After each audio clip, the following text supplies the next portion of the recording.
back. Well, we are finally done with the two big storm systems that moved through this week in this general fashion.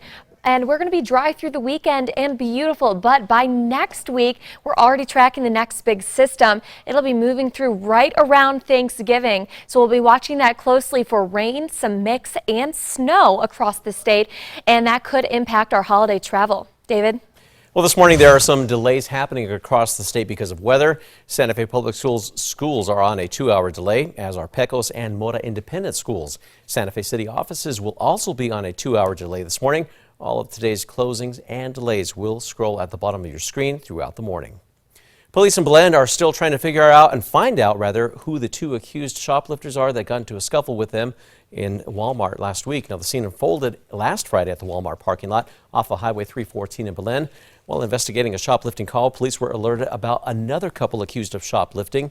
After a chase, a fight began, but the couple got away. State lawmakers are now looking at how to keep criminals from ending up back in jail. Yesterday, reform advocates told lawmakers that probation should be individualized. House Bill 564 was another big topic. Critics fear that it loosened the rules for probation and parole too much. Lawmakers are now working on a revised version for the next session. Today, Mayor Tim Keller is scheduled to announce a violence interruption program. Officials with the program say the program will be a partnership with Albuquerque Police, as well as social service and community providers to address and prevent violent crime here in the metro. We will be there and let you know what he says. A convicted sex offender and New Mexico cult leader is trying to get out of prison. In 2018, Deborah Green was found guilty of kidnapping and child abuse at a compound south of Gallup. She was sentenced to 72 years. Now her petition says she received poor counsel and claims there are medical records that the state withheld that prove she is not a child molester.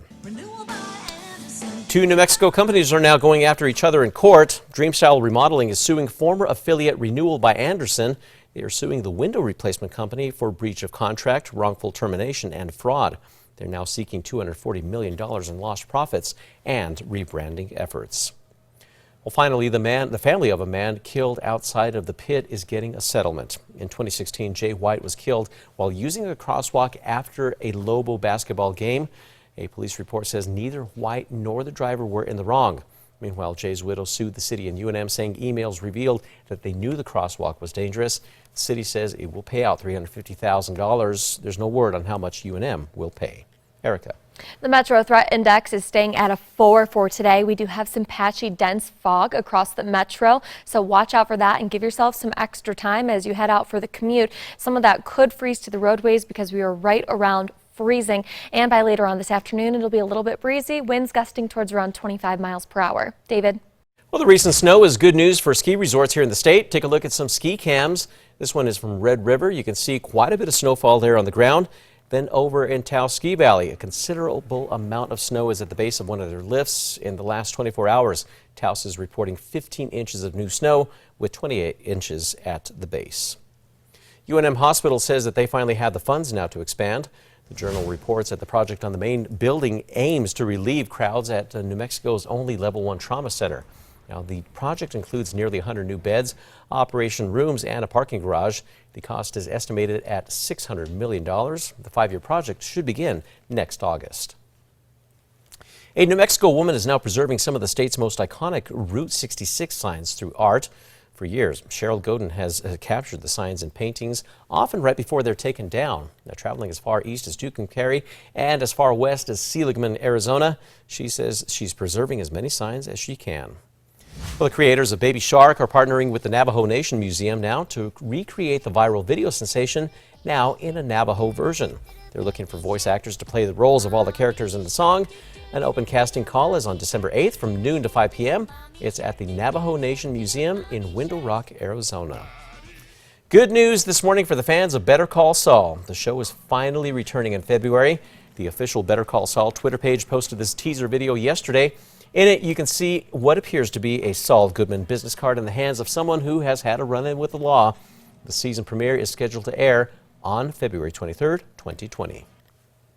Lobo men's basketball team, they're waking up winners this morning. Jaquan Lyle playing well, scoring a total of 24 points.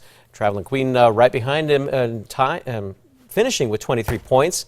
It was a close game with the Aggies leading in the last minute of the game. Carlton Bragg won it at the line for the Lobos, knocking down 2 for a 78-77 final score. Erica. A look at the morning drive. Everything is looking clear out there right now. No problems. All green on the map. And Tracker is heading west on Lomas through downtown.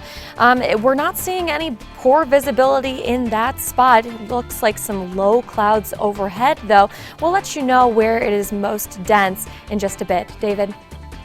A copy of Marvel Comics #1 sold at auction for $1.2 million. The comic dates back to 1939 and is considered to be the work that got the Marvel Comics superhero universe started. The sale makes it the most valuable Marvel comic ever sold at public auction.